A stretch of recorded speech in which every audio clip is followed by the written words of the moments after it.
Don't you wanna?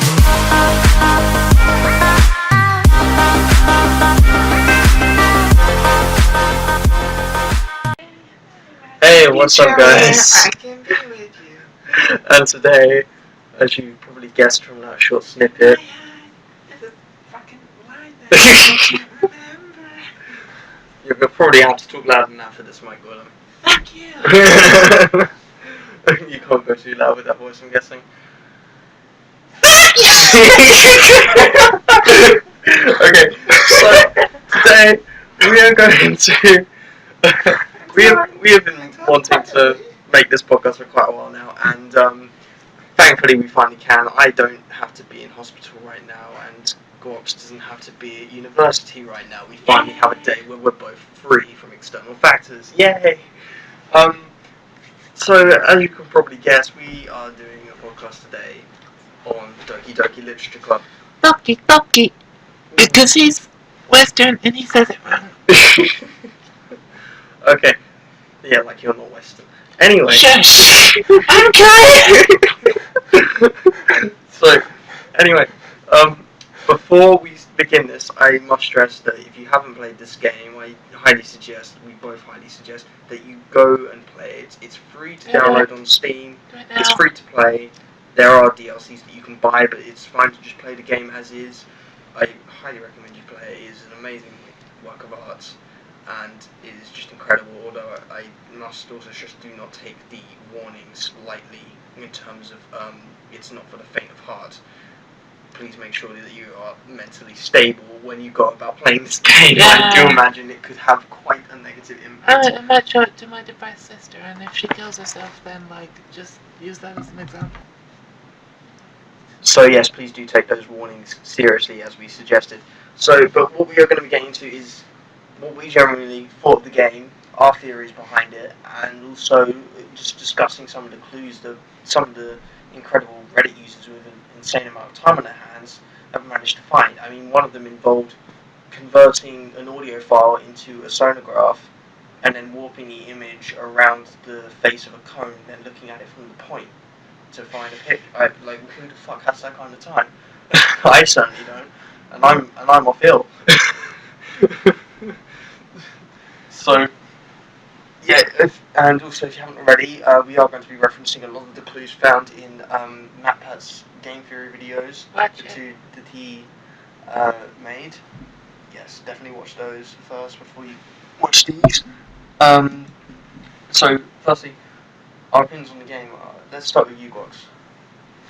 Opinions on the game, right? Okay, well, something is not right today with me.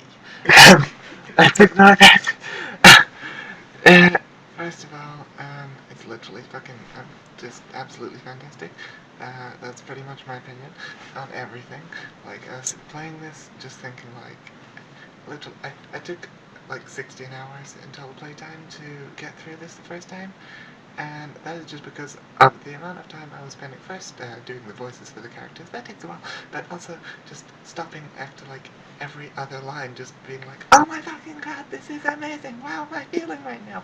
It's like a complete mindfuck, and it gets to, like, your brain will go completely nuts and explode. My mind's already been fucked so hard that I did it in 9 hours. Your heart will also go so hard it'll explode, unless you're a douchebag. If you're a douchebag, then play this game anyway, because you'll still enjoy it. Because, I don't know, And don't worry, nobody will call you a weeaboo for playing it. Yeah, because non-weeaboos also like this game. Yeah, absolutely. And so do weeaboos! Basically everyone likes it. I have to say, this game did an amazing job of the plot twist. The way it uses stuff outside of the fourth wall of the game. I don't want to spoil it too much, but the way it works in, well, I guess actually we already did our spoiler warning, so fuck it. If you're still here, it's your fault. Like having to actually go into the game files and delete different characters to progress the story, I just think is a fantastically original idea. I've never seen, like, it's taken the whole just puzzle genre of gaming, especially the psychological horror aspect, to another level that's never really been explored before. Actually using things outside of the game and making them interactive to change the way that the game works in itself. And it's crazy. I've never seen anything like this before. I'm sure it must have drawn inspiration from somewhere or stolen ideas from Zelda, like everyone always assumes. And Salvato is completely original. Completely. Never does anything. That was my toe.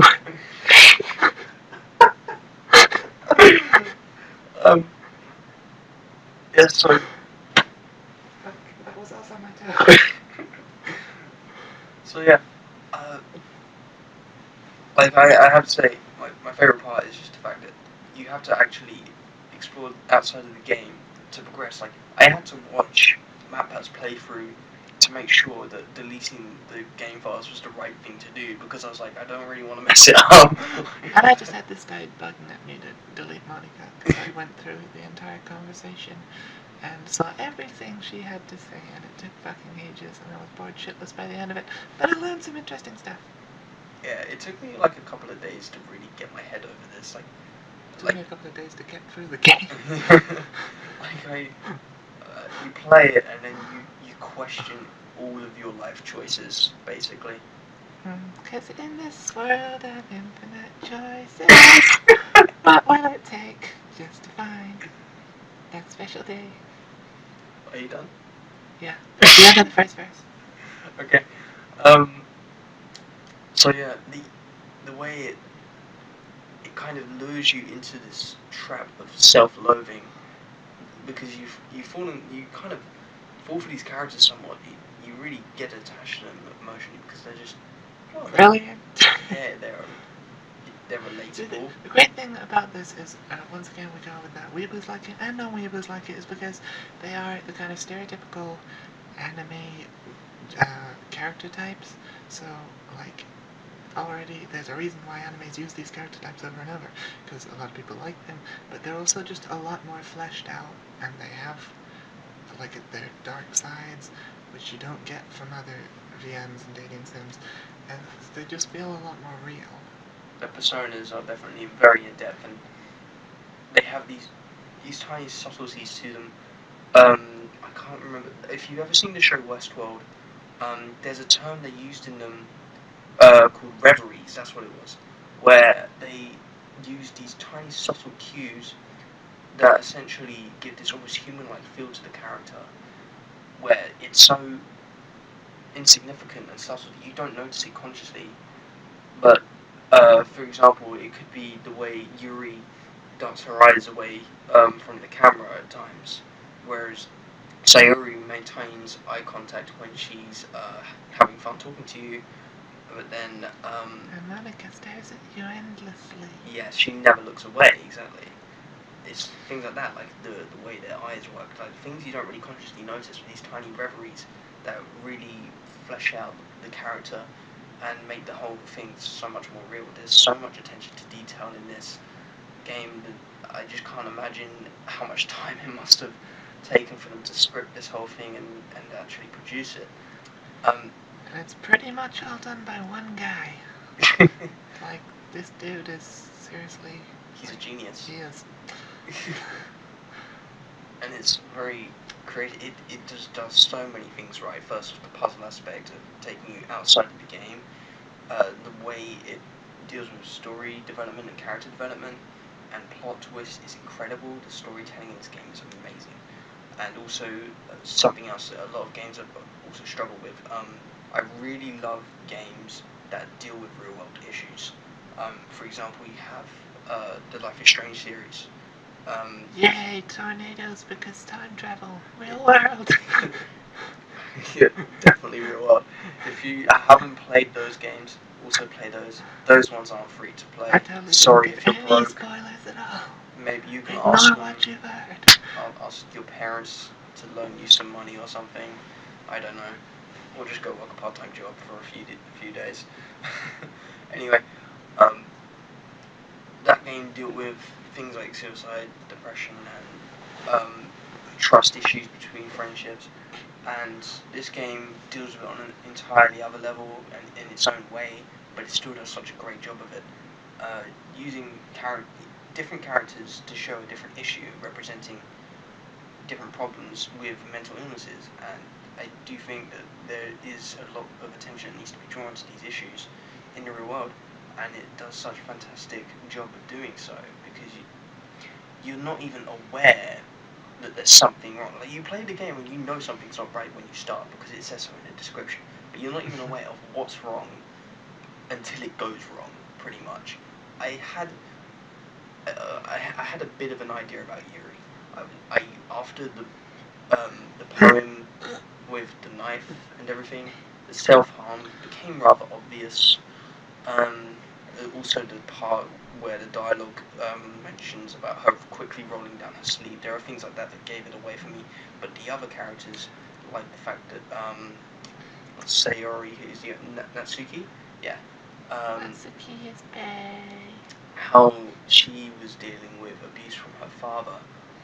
I had no clue throughout the entire game. I didn't even know by the time I finished the game that that was a problem. It wasn't until I read an article later on that it became obvious to me. It's like, it really stresses the issue that people going through this sort of problem, they hide it so well to the point where you don't even notice it. It just seems like they're normal, you know?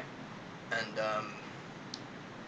then there's obviously Sayori, who the only reason you're aware of her depression is because she confronts you about it. I think And Sayori's, her depression is like one of the most shocking things I've ever encountered in a video game. She's one of the happiest characters you ever meet. Like, I was going through this thing where I was worried about Yuri, and I was thinking like, oh shit, no, I can't get with Sayori because then Yuri's gonna kill herself. Yeah. We all know how that one ended. Yeah, that did not go well. And I think that's another great thing it shows is sometimes it doesn't matter what you do, it's out of your hands what a person decides to do with their own life. You know, you can decide to confess your love to Sayori, or you can decide to stay friends. Either way, she kills herself. I mean, like, it just stresses out sometimes people are too far gone.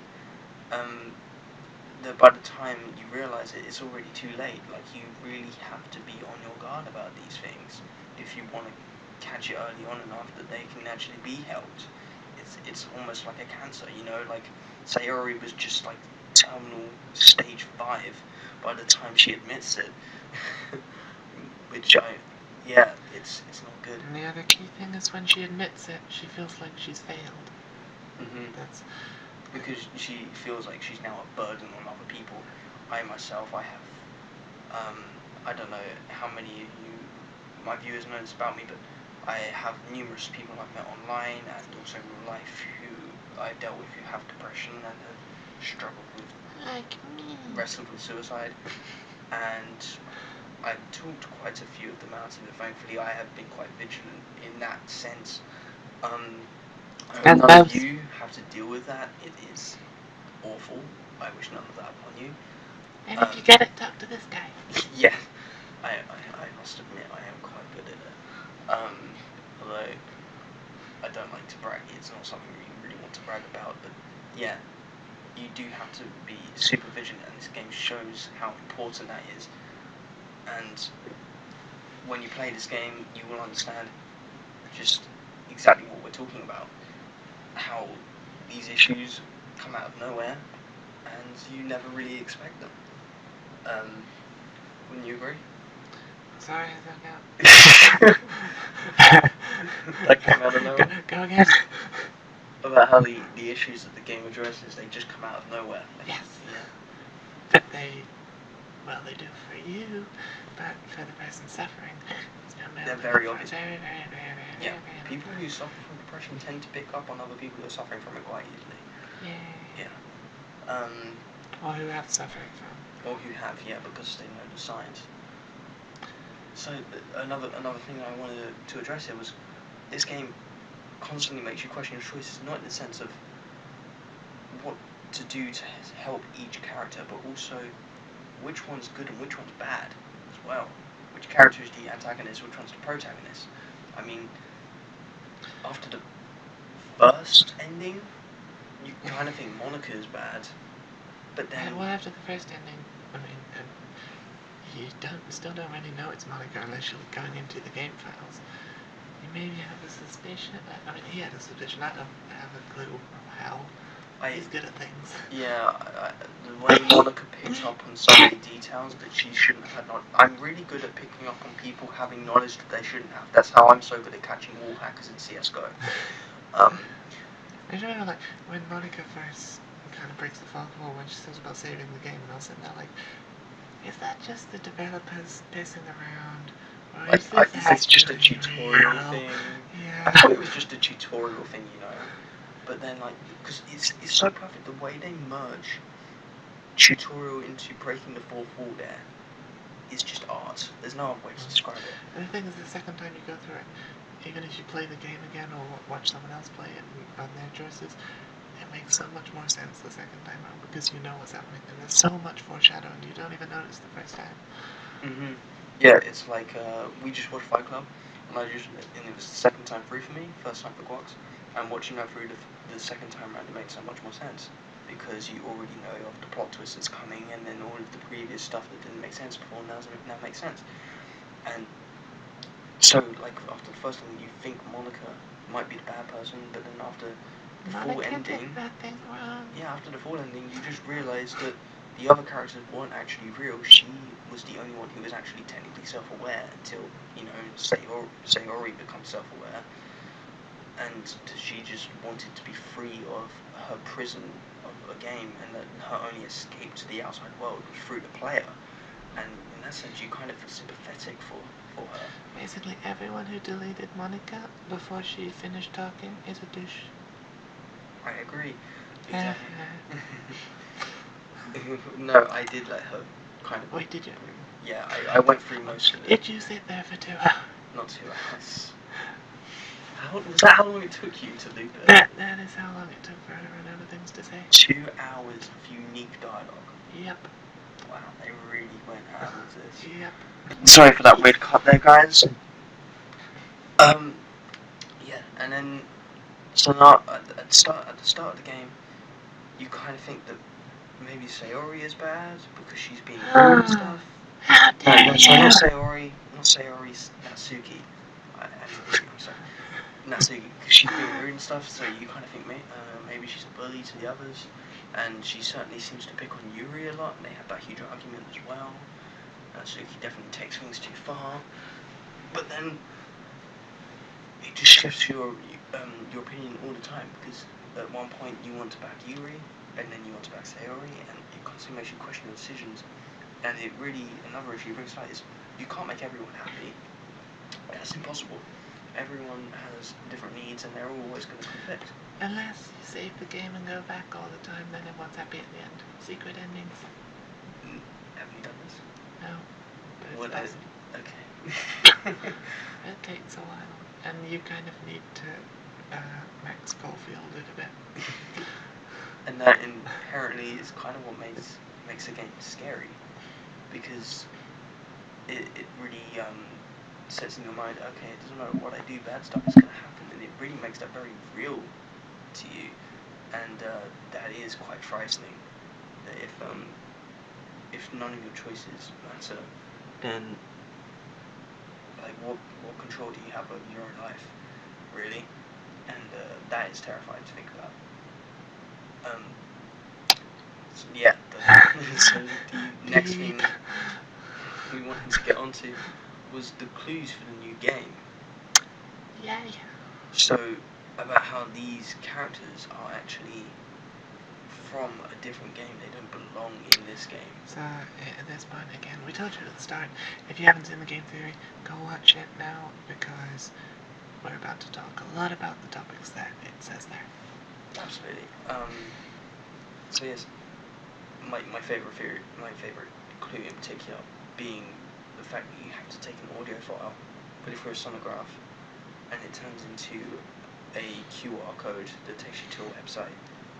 Like, who has this kind of time on their hands to make the thing in the first place, and who has this kind of time on their hands to solve it? It's like Cicada 3301 all over again. Was that what it was? 3301?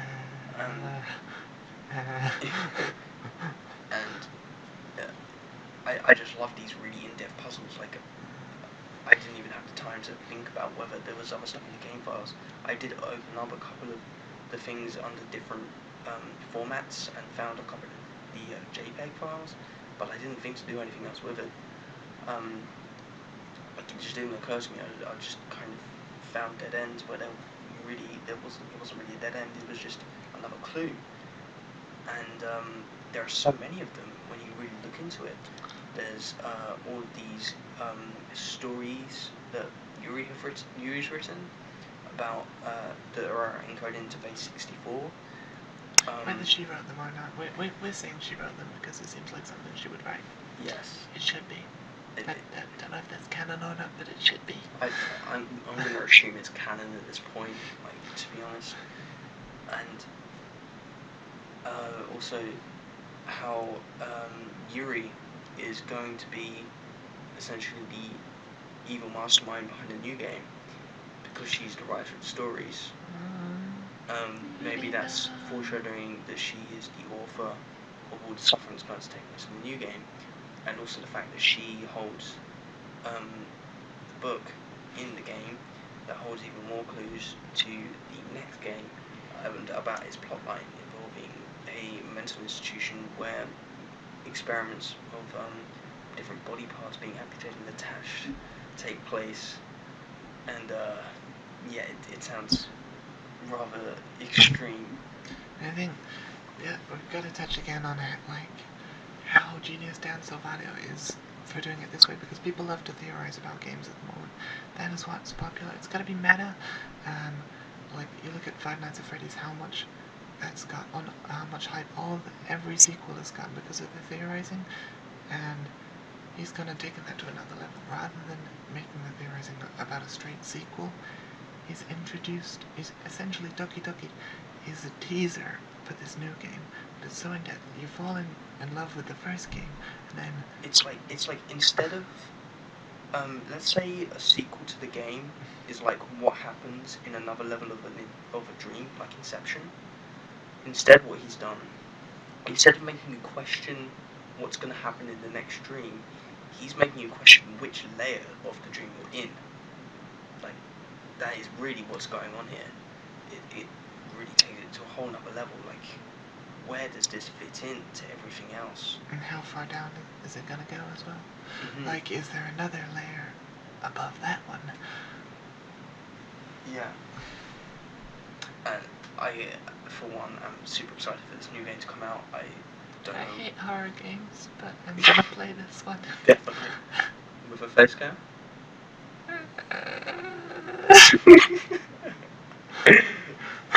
It's funny because they don't know. My face is sacred.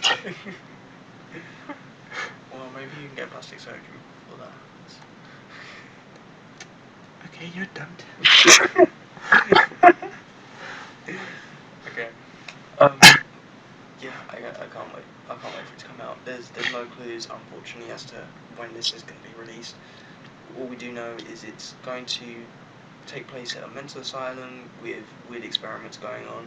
Yuri is this evil mastermind, and the other characters are But she's not really victims evil. of She her just kind of got experimented on at the start, and then they And turned. now she's insane. Yeah. Mm-hmm. Yeah, classic beauty. She is an oddball. But the thing is, again, it's like, it's not really her fault. And also, can I just say how Monica has also taken over Akinator.com? If you don't know what Akinator.com is, I'll leave it in the description. Go to it, and basically you think of a character, and it tries to guess what character you're thinking of. After asking you a series of questions, it's kind of like 20Q if you've ever played that. And like, I played it a few times yesterday, and half of the questions were, is your character from DDLC? Basically, Monica's gone turbo. Taking over all the other games. Thumbs up if you got that vanilla taffy for life. You know, we're going to be playing like Half-Life 3 at some point, and then Monica's just going to end up like... Half-Life 3 confirmed. I just like breathed into the mic. Really, that probably sounded horrific. That's fine. I can just lower the volume at that part of the podcast. It's fine. Don't worry about it. It's like ASMR. Exactly. So yeah, I really intrigued to see what you guys think of the clues that have been revealed by MapHaz videos, and what he makes of it, what you make of it. I want to hear your ideas and thoughts on this. If you haven't already, like the video and make sure you subscribe. I'm sorry, I'm a sellout. No, Okay. you're supposed to only call for one. If you call for more than one, it's less likely. Okay. Comment as well. Yeah, I have comment a your frog ideas in and my thoughts. throat. We'll have a discussion down in the comment section. I want to see your ideas. Let's get wild with theories. And if anyone else finds anything else in the game files, let me know. Because I'm curious, but I don't have the time to look for it myself. No, we're busy making YouTube material. Alright, and with that said, I hope you guys have a great new year. If this gets uploaded before then. And that's all. Don't hang yourself. Don't do that. Bye. Peace out, everyone.